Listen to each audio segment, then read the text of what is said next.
Recording हो रही है वैसे? अच्छा। तो हम बात कर रहे थे सरफेस एनर्जी के बारे में। सरफेस एनर्जी क्या होती है?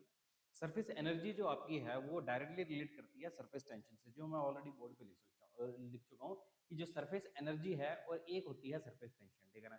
जो आपके पास अगर सरफेस टेंशन की अगर मैं बात करूं, तो पहले सरफेस टेंशन एक ऐसी प्रॉपर्टी होती है किसी भी फ्लूइड की, जिसकी वजह से जो ऊपर की जो मेम्ब्रेन होती है ना किसी फ्लूइड की, वो एक स्ट्रेच स्ट्रेच मतलब मेम्ब्रेन की तरह एक्ट करती है। मतलब जो ऊपर की जो सरफेस होती है ना किसी भी लेयर की, वो एक स्ट्रेच मेम्ब्रेन की तरह एक्ट करती है, ठीक है ना? ये होती है एक प्रॉपर्टी, ठीक है ना? और दूसरी, इसी प्रॉपर्टी की वजह से जो फ्लूइड जो होता है ना वो कम से कम एरिया को ऑक्यूपाई करने की कोशिश करता है, ठीक है ना? तो इसी वजह से जो एनर्जी जो होती है ना वो उसमें क्रिएट होती है, ठीक है ना? जैसे फॉर एग्जांपल मैंने इससे पहले आपको ये चीज बताई थी कि हमारे पास मान लो कि एक कंटेनर है। इस कंटेनर के अंदर बहुत सारे फ्लूइड्स रखे हुए हैं। क्या रखे हुए हैं? बहुत सारे फ्लूइड्स। फ्लूइड के मतलब ये हमारे पास क्या रखे हैं? मॉलिक्यूल्स रखे हैं। जैसे ये मॉलिक्यूल्स हैं, ये मॉलिक्यूल्स, ठीक है ना? तो जो बीच में जो मॉलिक्यूल्स हैं, जो बीच वाले मॉलिक्यूल्स हैं, वो तो फोर्स कुछ इस तरीके से लगा रही है। उनके ऊपर जो फोर्स लग रही है वो कुछ इस डायरेक्शन में लग रही है, ठीक है ना? और ये हो गए बैलेंस्ड, ठीक है ना? अगर बैलेंस्ड हो गई मतलब इस तरीके से फोर्स लग रही है, इस तरीके से, तो ये तो बैलेंस फोर्स होगी। पर मुझे ये बताओ कि जो बेचारे जो ऊपर की तरफ जो मॉलिक्यूल बैठे हैं उन्होंने क्या गुना किया? देखो, बात ऐसी है कि उनकी इस तरफ इस तरीके से फोर्स लग रही है और ऊपर की तरफ कोई फोर्स ही नहीं लग रही है उसको। मतलब कि ऊपर की तरफ अगर कोई फोर्स नहीं लग रही है तो ऊपर की तरफ रहेगा अनबैलेंस। अगर अनबैलेंस अगर रहेगा तो सीधी सी बात है, ये एक दूसरे को क्या करेंगे? जकड़ कर रहेंगे। और इसी वजह से एक एनर्जी इसके अंदर आती है, उसी को हम क्या बोलते हैं? सरफेस एनर्जी, ठीक है ना? और इससे पहले मैं ऑलरेडी आपको बता चुका हूँ कि जो वर्क डन जो होता है ना उसी को हम एनर्जी से भी रिलेट करते हैं। जैसे फॉर एग्जांपल, जैसे हम बोल दूं कि work done is equal to क्या होता है? जैसे आपको पता है वर्क डन क्या होता है? Force into displacement, F external into displacement, ये होती है। और ये जो वर्क डन जो होता है ना इसी को हम सरफेस एनर्जी से भी रिलेट करते हैं, जो मैं अगली अगली आपको डेरिवेशन करवाऊंगा, ठीक है ना? तो इतना इतना कंसेप्ट मैंने बता दिया और इतना मैं इससे इससे पिछले वाले टॉपिक में बताया था मैंने, और उसमें मैंने ये क्लियर की थी। अब मैं इस चीज की एक डेरिवेशन करवाऊंगा आपको, ठीक है ना? तो डेरिवेशन करवाने के लिए सबसे पहले मेरे को क्या लेना पड़ेगा? एक लिक्विड फिल्म लेनी पड़ेगी। लिक्विड नहीं, एक सोप की फिल्म लेनी पड़ेगी, ठीक है ना? तो मैं इसको भी मिटा रहा हूँ यहाँ से कि मैं पहले सबसे पहले क्या लूंगा? सोप की एक फिल्म लूंगा। जैसे फॉर एग्जाम्पल मान लो कि मेरे पास यहाँ पर एक वायर है, एक वायर है, और इस वायर को मैंने क्या किया कि सो बबल सॉल्यूशन के अंदर उसको मैंने डुबो दिया। जैसे मैंने उसको सो बबल सॉल्यूशन के अंदर डुबो दिया, तो यहाँ पे जो फिल्म जो बनेगी, ये कौन सी फिल्म बनेगी? सो फिल्म बनेगी। आपने बचपन में तो किया ही होगा उस चीज को, जो एक छोटा सा ऐसा गोला सा होता है उसको सोप सॉल्यूशन के अंदर डाला और उसको जब फूक मारी तो उसके अंदर से क्या निकला कि एक बबल बन के निकल गया, ठीक है ना? वो यहाँ पर ये क्या बनी? एक सोप फिल्म बनी है। क्या बना? Soap film. सो फिल्म बनी, ठीक है? ये जो सो फिल्म है इसको मैंने क्या किया कि एक्सटर्नल फोर्स प्रोवाइड कर दी। क्या किया कि एक एफ एक्सटर्नल फोर्स इसके ऊपर प्रोवाइड की। अब ये जो एफ एक्सटर्नल फोर्स जो है ये क्या करेगी कि ये डिफॉर्म होने से अपने आप को बचाने की कोशिश करेगी। तो ये अपोजिट डायरेक्शन में एक एफ रिस्टोरिंग फोर्स लगाएगी। एफ रिस्टोरिंग फोर्स लगाएगी, ठीक है ना? अब ये जो एफ रिस्टोरिंग फोर्स जो है ना, ये आपके पास क्या है? इसके अगर टेंशन के टर्म में बोलूं, मैंने आपको बताया था एक formula, for tension is equal to force force upon length. ये मैंने चीज बताई थी। मतलब एक तरीके से देखा है T is equal to F by L, मैंने आपको बताया था ना? अब मुझे ये बताओ कि यहाँ पे जो एक्सटर्नल जो फोर्स जो रिस्टोरिंग जो फोर्स लग रही है वो किसके इक्वल होगी? यहाँ पे जो रिस्टोरिंग लगने वाली फोर्स होगी ना, यहाँ पे मैं लिख देता हूँ एफ रिस्टोरिंग। जो फोर्स जो होगी वो आपके पास होगी T into L, T into L. ये जो एल जो है ये आपके पास क्या है? इस लेंथ की बात कर रहे हैं, इस वाले लेंथ की बात कर रहे हैं, क्योंकि ये वाली लेंथ भी एल ही होगी। अब मुझे बताओ कि ये जो फिल्म जो है ये कुछ इस तरीके से दिख रही है, मतलब ये इस तरीके से दिख रही है। मतलब आप उसको ऐसे भी देख सकते हो और ऐसे भी देख सकते हैं। तो आपके एक सरफेस एरिया इस तरफ आ रहा है और एक सरफेस एरिया इस तरफ आ रहा है, तो उस तरीके से देखा जाए तो एल जो है ना वो दो आएंगे। तो इसको 2 से मल्टीप्लाई करना पड़ेगा, वो भी किस केस में? जिस केस में सरफेस एरिया 2 आ रहे हैं। इतना चल गया पता? अब देखो यहाँ पर हमारे पास जो रिस्टोरिंग फोर्स है वो कितनी आएगी? 2t इंटू एल आएगी। इतना चल गया, ठीक है ना? अब देखो हमने इसको स्ट्रेच किया, तो स्ट्रेच होने के बाद मान लो कि ये x डिस्टेंस डिस्प्लेस कर गई आगे, ठीक है ना? तो ये यहां तक पहुंच गई होगी, पहुंच गई यहां तक, ठीक है ना? अब अगर मैं इसका फॉर्मूला लगाऊं, वर्क डन का अगर मैं फॉर्मूला लगाऊं, क्योंकि मैंने क्या बताया था? Energy energy is equal to work work done, energy is equal to work done, ये होता है।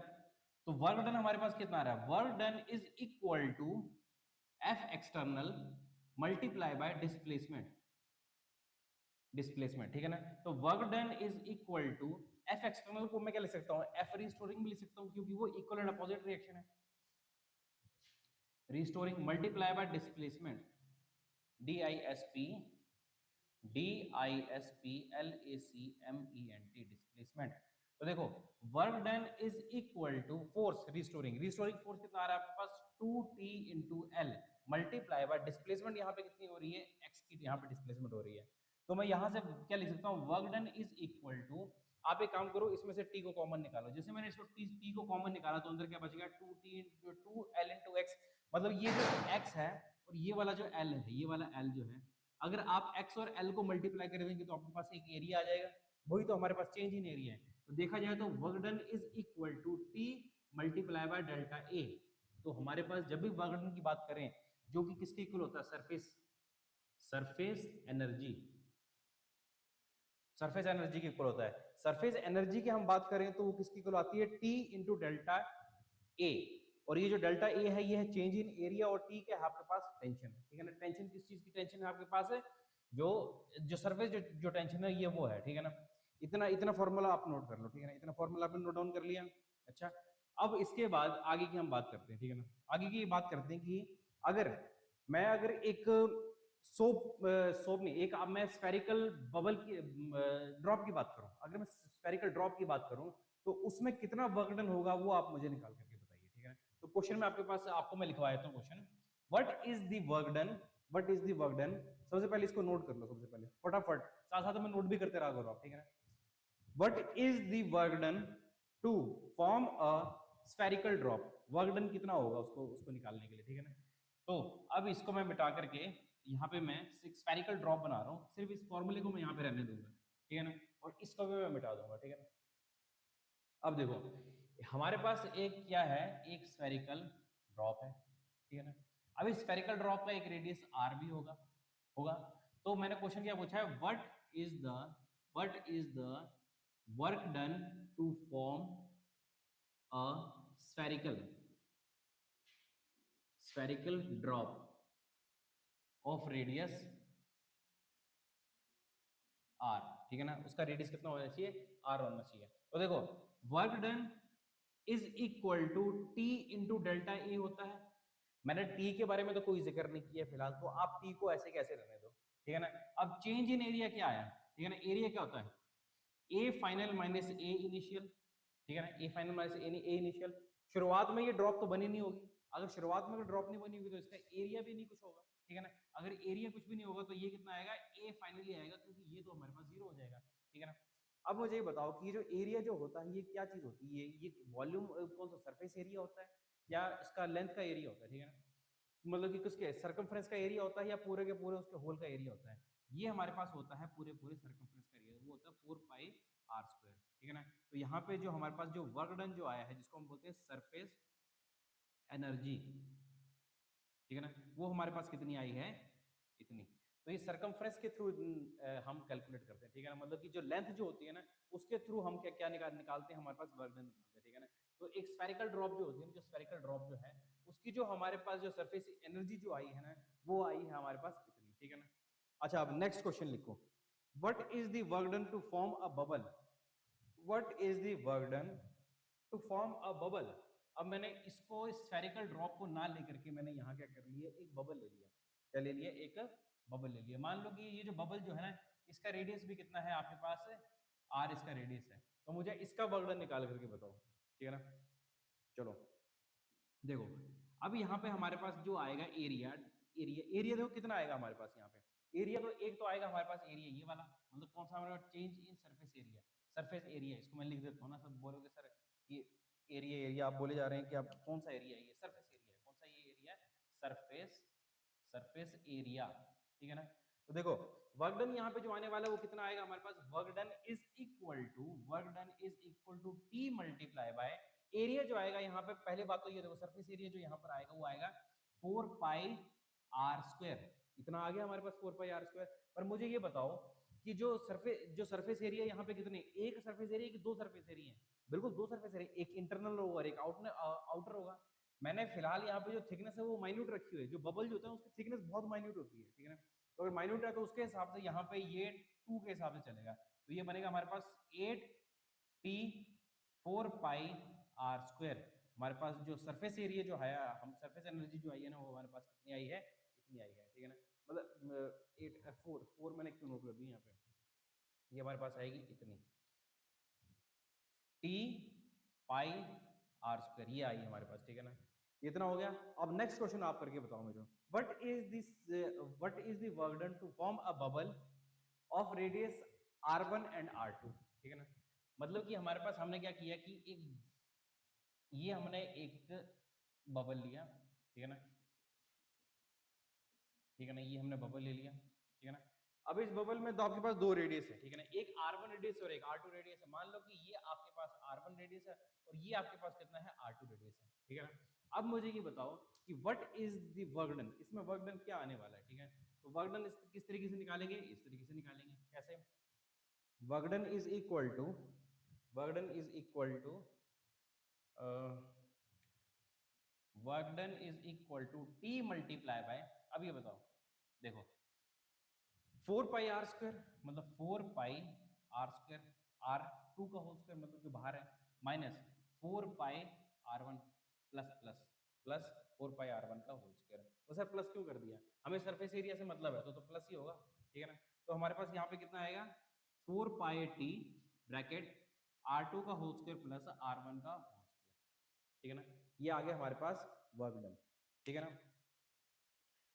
तो ये चीज हमारे पास आ चुकी है फिलहाल, क्योंकि एक सरफेस एरिया एक्सटर्नल है और एक सरफेस एरिया आउटर है, ठीक है ना। तो इस तरीके से अगर 4 पाई अगर इसमें से बाहर निकलेगा तो हमारे पास कितना आएगा, ये आएगा T into work done is equal to this, क्योंकि सरफेस एरिया ये हो गया, सरफेस एरिया बाहर हो गया, ठीक है ना। अच्छा, work done in splitting a big drop. अब अगला क्वेश्चन है work done in splitting a big drop into n small drops, ठीक है ना। अब वर्क डन हमें निकालना है कि बड़ी सी ड्रॉप जो है वो टूट करके छोटे छोटे छोटे छोटे छोटे छोटे छोटे छोटे ड्रॉप्स में कन्वर्ट होगी, ठीक है ना। उसका हमें हमें क्या निकालना है, वर्क डन निकालना है, ठीक है ना। तो मैं यहाँ पर पहले डायग्राम इसका बनाया था, ठीक है, पहले इसका मैं डायग्राम बनाया था, पहले इतना नोट कर लिया था ना आपने, इतना आपने नोट कर लिया था ना। तो अगर इतना अगर आपने नोट कर लिया था तो आप ये देखो, क्वेश्चन है work done in converting big spherical drop into n spherical drops। मतलब हमें क्या निकालना है, वर्क डन निकालना है कन्वर्टिंग, मतलब एक बड़े स्फेरिकल ड्रॉप को हमने छोटे छोटे छोटे छोटे छोटे छोटे स्फेरिकल ड्रॉप्स में कन्वर्ट करना है, ठीक है ना। तो मान लो कि हमारे पास ये एक बहुत बड़ा स्फेरिकल ड्रॉप है, इसको हमने क्या किया कि छोटे छोटे छोटे छोटे छोटे छोटे छोटे छोटे स्फेरिकल ड्रॉप्स में हमने क्या कर दिया, कन्वर्ट कर दिया, छोटे छोटे छोटे छोटे छोटे छोटे एन, और ये कितने हैं हमारे पास, एन है, ठीक है ना, कर दिया, ठीक है ना। तो पहली चीज तो आप ये समझ लो कि जैसे ही ये इसमें कन्वर्ट हुआ, ठीक है ना, तो सरफेस एरिया क्या होगा, इंक्रीज करेगा कि डिक्रीज करेगा। मान लो कि इसका जो रेडियस जो था हमारे पास कितना था, आर था, और ये जो स्मॉल वाला जो रेडियस है इसका, आपके पास रेडियस कितना है, आपके पास आर है, ठीक है ना, स्मॉल आर है, ठीक है ना। तो मुझे ये बताओ कि सरफेस एरिया यहाँ पे इंक्रीज किया कि डिक्रीज करिए, सरफेस एरिया इंक्रीज, कितने बच्चे मानेंगे कि सरफेस एरिया यहाँ पे इंक्रीज किया, बोला हाँ बिल्कुल सही सही है सर, सरफेस एरिया इंक्रीज ही करेगा। आपने रूबिक क्यूब तो खेला ही होगा बचपन में, बचपन में वो मेले में मिलता था, ठीक है ना। रूबिक क्यूब लिया, उसको खोला, मतलब उसको उसको उथल पुथल करने की कोशिश की, ठीक है ना, उसको मतलब कि अजीब शेप में लेकर के आ गए, और जब आपसे बना नहीं तो आपने क्या किया, उसको तोड़ दिया, और तोड़ करके आपने फिर से उसको ज्वाइन कर लिया। तो देखा जाए तो जिस टाइम पे वो रूबिक क्यूब आपके हाथ में था, तो उसमें जो उसका एक सरफेस एरिया था, और जब आपने उसको अलग अलग कर दिया तो उसके अलग अलग जो सरफेस है उनका अलग अलग सरफेस एरिया आ गया। तो जाहिर जाहिर सी बात है, जो छिपे हुए जो एरिया जो थे ना सरफेस एरिया, वो भी बाहर निकल गए, ठीक है ना। तो बस यहाँ पे भी वही बात है, सरफेस एरिया यहाँ पे इंक्रीज करेगा, क्योंकि इसके बीच में से ये स्फेरिकल ड्रॉप्स बनी है, तो जो बीच में जो इसका सरफेस एरिया जो छुपा हुआ था ना, वो बाद में जाकर के आपको दिखाई देगा, ठीक है। तो ये है हमारे पास सरफेस एरिया इंक्रीज किया है यहाँ पे। अगर सरफेस एरिया अगर इंक्रीज किया है हमारे पास,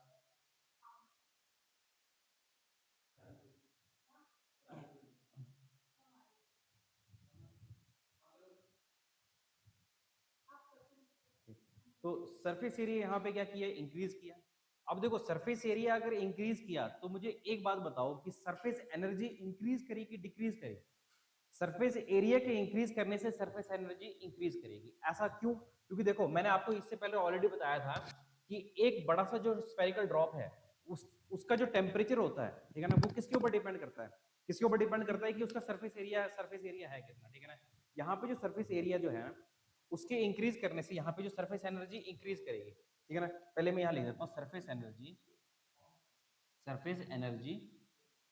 इंक्रीज, सरफेस एनर्जी इंक्रीज करेगी क्योंकि सरफेस, देखो जो सरफेस एरिया जो होता है ना वो डायरेक्टली प्रोपोर्शनल किसका होता है, सरफेस एनर्जी के इक्वल होता है, ठीक है ना। अब तीसरा पॉइंट और जो सबसे मेन पॉइंट है जो कि आपके क्वेश्चंस में आता है, बहुत सारा आपसे बार बार पूछा जाता है, ये पूछा ये जाता है कि ये बताओ कि जो बड़ा एक स्फेरिकल ड्रॉप है उसको अगर हमने कन्वर्ट कर दिया छोटे छोटे ड्रॉप्स में, ठीक है ना, तो टेम्परेचर इंक्रीज किया कि डिक्रीज किया, ठीक है ना। वैसे जनरली सी बात तो आपके सामने ये देखने को मिलती है कि जो बड़ा जो ड्रॉप जो होता है ना उससे जब छोटे ड्रॉप्स में कन्वर्ट करते हैं तो टेम्परेचर डिक्रीज करता है, क्योंकि आपके ऊपर अगर पानी के छींटे मार जाए तो वो ठंडे ठंडे महसूस होते हैं, ठीक है ना। पर अगर बंच ऑफ अगर आपके पास क्या बोलते पानी अगर फेंका जाए तो वो एक तरीके से इतना ठंडा नहीं लगता है, ठीक है ना। तो देखो यहाँ पर मैं अगर बात करूं सरफेस टेम्परेचर, मतलब कि जो टेम्परेचर जो है ना वो किस तरीके से वेरी करेगा। सरफेस एनर्जी जो है वो कहां से आई, उसके अंदर से आई, ठीक है ना। यहाँ पे एक सरफेस एरिया था, जो सरफेस एरिया होता है उसके पास एक सरफेस एनर्जी होगी, और वो जो एनर्जी जो है ना उसने कहां से ली, अंदर से खींची, ठीक है ना, एक्सट्रैक्ट की अंदर से। तो जितना ज्यादा सरफेस एरिया होगा उतने ज्यादा वो एनर्जी को एक्सट्रैक्ट करेगा, मतलब उतना टेम्परेचर लो होगा। अब मैंने क्या किया कि सरफेस एरिया को बढ़ा दिया। अगर मैंने सरफेस एरिया को बढ़ाया तो एक तरीके से आपको ये चीज समझनी चाहिए कि सरफेस एरिया को हमने बढ़ा दिया तो डेफिनेटली सरफेस एनर्जी भी इंक्रीज करेगी और टेम्परेचर क्या करेगा, डिक्रीज, ठीक है ना, क्योंकि इसका जो टेम्परेचर होगा वो डिक्रीज होगा, क्योंकि जितना ज्यादा सरफेस एरिया उतना ज्यादा टेम्परेचर एक्सट्रैक्ट करेगा, और टेम्परेचर एक्सट्रैक्ट किया तो यहाँ से जो एनर्जी वो विड्रॉ करेगा, तो इसका टेम्परेचर क्या हो जाएगा, लो। तो यहाँ पे टेम्परेचर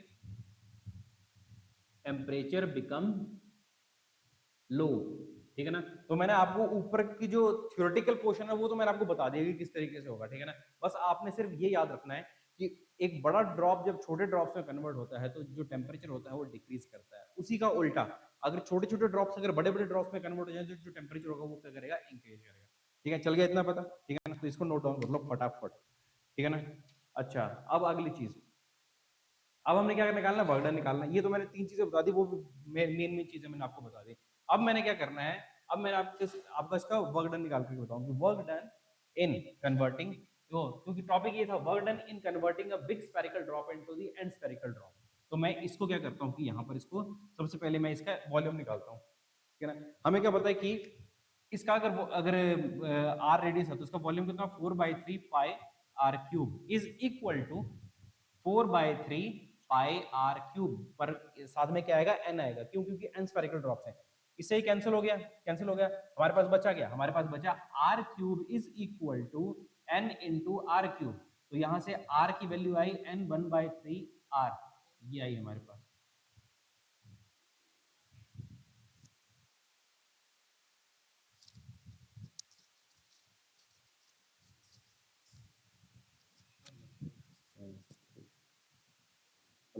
हेलो अब देखो ये हमारे पास क्या आई, हमारे पास r is equal to n की पावर 1/3 आर। चल गया इतना पता।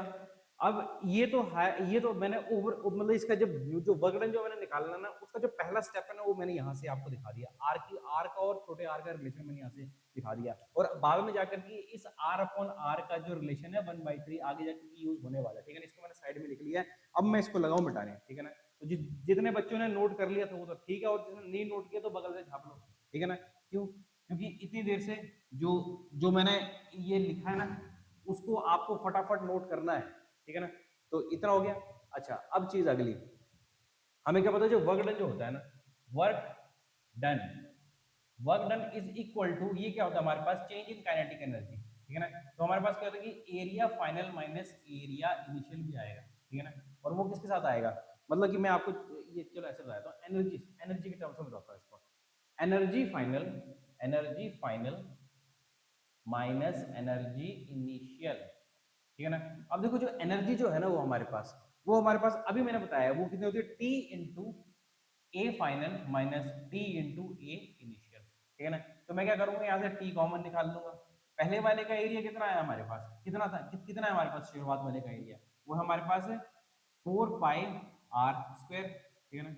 दूसरे वाले का एरिया कितना है हमारे पास, वो है हमारे पास 4 पाई r स्क्वायर, वो भी किसके साथ है, n वाले के साथ है, ठीक है ना। क्योंकि area final minus area initial है ना। तो यहाँ पे देखो एरिया फाइनल मतलब कि हम दूसरे की बात कर रहे हैं, मतलब कि हम छोटे छोटे ड्रॉप्स की बात कर रहे हैं। यहाँ पे छोटे छोटे ड्रॉप्स में ये भी कन्वर्ट हो जाएगा, ये वाला, ठीक है ना। ये हमारे पास क्या होगा, n multiply by this r square, और ये आ जाएगा 4/3 पाई r स्क्वायर, ठीक है ना। अब यहाँ से मैं क्या करूंगा कि 4 पाई बाहर निकाल लूंगा, 4 पाई मैंने बाहर निकाल लिया, अंदर मेरे पास क्या बचेगा, n r² माइनस r², ठीक है ना। अब एक काम करो, इसमें से r बाहर निकाल लो, r² बाहर निकाल लो, निकाल लिया बाहर, ठीक है ना। हमारे पास क्या बच गया, r² अपॉन r² माइनस 1, ठीक है ना। इतना हमारे पास चल गया पता, ठीक है ना। तो अब बाद में बचा 4 पाई मल्टीप्लाई बाय r² ब्रैकेट।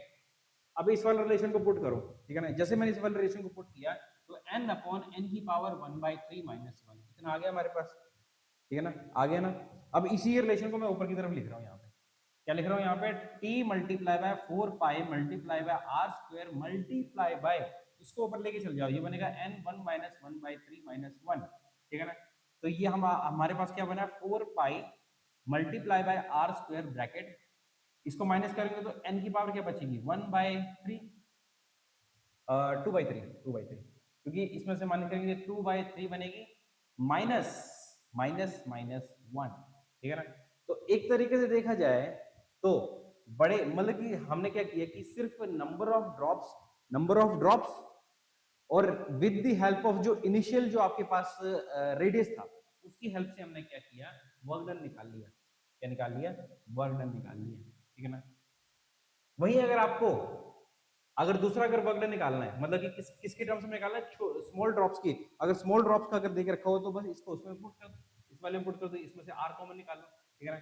जब इसमें से जब आप r कॉमन निकालेंगे, ये वाला इधर ले जाएगा t 4 पाई, अगर r यहाँ से कॉमन निकाले, वहां से मैंने बिग r निकाला था, अगर यहाँ से मैं वो r निकाल लो तो मेरे पास क्या बचेगा, r अपॉन r का होल स्क्वायर, ठीक है ना, बच गया।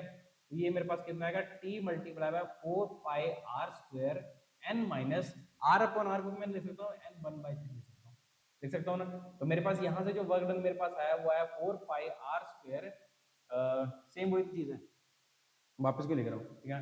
तो ये मेरे पास क्या है, work done in terms of small r and n, उसके टर्म्स में मेरे पास आया। तो फटाफट इसको नोट डाउन करो, लिखते रहो, करो करो। अच्छा, in case of the bubble, अगर अगर केस हो अगर बबल का, ठीक है ना, ये तो मैंने स्फेरिकल ड्रॉप ली थी, अगर केस हो बबल का और मिनिमम मैंने थिकनेस रखी हुई है, थिकनेस मतलब मैंने बिल्कुल ही जीरो करके रखी हुई थिकनेस, अगर मैंने मिनिमम अगर थिकनेस अगर रखी हुई है तो डेफिनेटली सी बात ये है कि यहाँ पे जो आपके पास टी जो आएगा, टी क्या है आपके पास, जो एरिया जो आएगा ना उसमें 2 मल्टीप्लिकेशन हो जाएगी, क्योंकि वो बबल का केस है ना। आगे ये मैंने स्फेरिकल ड्रॉप का केस बता दिया, स्फेरिकल ड्रॉप में क्या है कि आपके पास सिर्फ एक ही ऊपर बस सरफेस एरिया होगा, ठीक है ना, बाहर का एक्सटर्नल एरिया होगा। बबल के केस में 2 एरिया बनेंगे, ठीक है, 2 सरफेस एरिया बनेंगे, और जो 2 सरफेस एरिया होगा एक तो एक्सटर्नल का होगा और एक इंटरनल का होगा। तो बस बबल के केस में इन केस ऑफ लिख देता हूं, in case of bubble, in in case of bubble हमारे पास जो वर्क डन जो आएगा वो आएगा हमारे पास 8t पाई r² bracket n minus n1/3, ठीक है ना, इसके टर्म्स में। और अगर इसके टर्म्स में अगर निकालना तो आएगा मतलब 8t पाई r² ब्रैकेट n2/3 माइनस 1, इस तरीके से बनेगा हमारे पास, ठीक है ना। तो ये किसके केस में बनेगा हमारे पास, बबल के केस में, in case of bubble side में लिख लो, ठीक है ना, ठीक है, चल गया इतना पता। अच्छा, फटाफट नोट डाउन करो, लॉस इन द टेम्परेचर। अब टेम्परेचर का कितना लॉस हुआ है वो आपको निकालना है, ठीक है ना, लॉस इन टेम्परेचर, टेम्परेचर कितना लॉस होगा वो भी आप निकाल लो, ठीक है। इसको मैं मिटा दूं फटाफट, ठीक है, इसको मिटाने लगा हूं यहाँ पे, हाँ।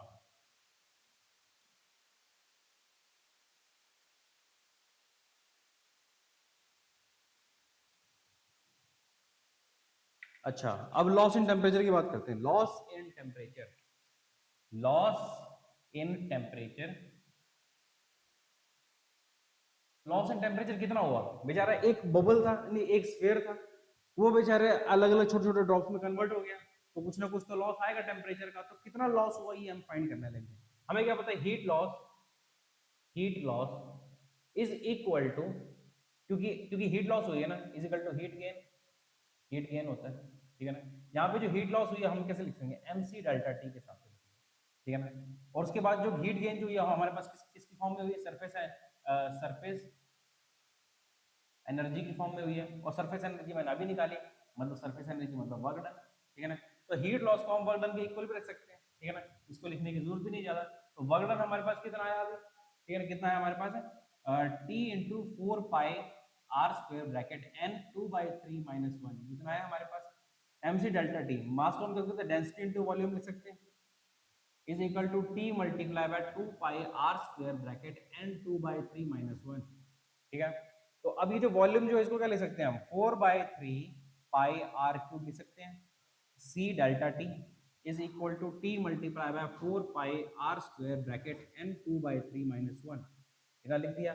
अब देखो यहाँ पे हम 4 पाई को कैंसिल कर सकते हैं, कैंसिल कर दिया, ठीक है ना। यहाँ पे r स्क्वायर है तो एक क्यूब तो कैंसिल हो गया यहाँ से, ठीक है ना। तो हमने क्या निकालना है, loss in temperature, delta T की वैल्यू निकालनी है। कुछ और कैंसिल हो रहा है यहाँ से, नहीं हो रहा, तो बस एक काम करो, डेल्टा टी को इधर रहने दो, बाकी सभी को उस तरफ लेके चले जाओ।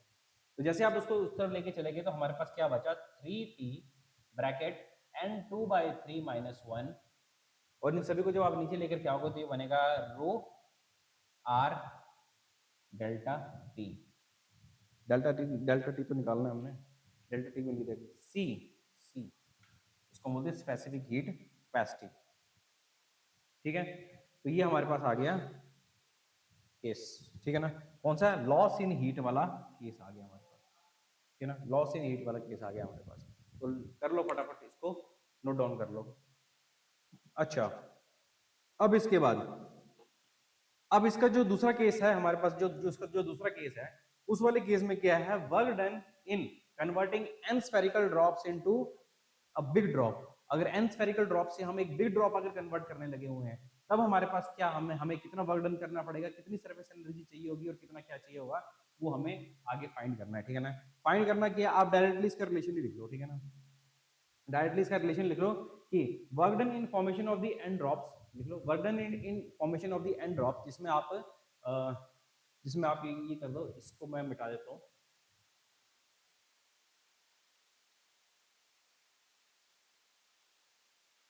Work done in converting small drops. Work done in converting small drops, converting small drops into n n small drops, n spherical drops into a big drop. Big drop में उसको कन्वर्ट करना है, ठीक है ना। तो अगर बिग ड्रॉप में उसको कन्वर्ट करना है तो आप इसके रिलेशन खुद ही ऐसे फटाफट ही लिख लो। वॉल्यूम कॉन्ट्रैक्शन जो इसमें होगी वो किस फॉर्म में होगी, r is equal to n 1/3 की r की फॉर्म में होगी, ठीक है ना, जो कि ऑलरेडी मैं बता चुका हूँ, ठीक है ना। अच्छा, उसके बाद अगर मैं बात करूं, सरफेस एनर्जी जो इसमें, जो सरफेस एरिया जो होगा वो क्या करेगा, इसमें डिक्रीज करेगा, ठीक है ना। अगर सरफेस एरिया करा डिक्रीज तो टेम्परेचर क्या होगा, इंक्रीज, ठीक है ना। ये भी लिख लिया। मतलब यहाँ पर हमारे पास जो दूसरा होगा, surface area decrease, so surface energy decrease, surface area increase होगा तो सरफेस एनर्जी इंक्रीज होगी। और अगर सरफेस एनर्जी अगर इंक्रीज अगर हो गई, ठीक है ना, तो होगा क्या, हमारे पास जो टेम्परेचर जो होगा डिक्रीज, तो हो गया टेम्परेचर, टेम्परेचर क्या होगा हमारे पास, टेम्परेचर इंक्रीज होगा, डिक्रीज नहीं इंक्रीज, क्योंकि इसके इनवर्सल रिलेशन में ये होता है ना, टेम्परेचर इसके इंक्रीज, ठीक है, चल गया इतना पता। अच्छा, अब आगे जो हीट रिलीज जो होगी ना, जो हीट रिलीज जो होगी हमारे पास, वो किस फॉर्म में हमारे पास हीट रिलीज होगी, वही वर्क डन की फॉर्म में हमारे पास रिलीज होगी।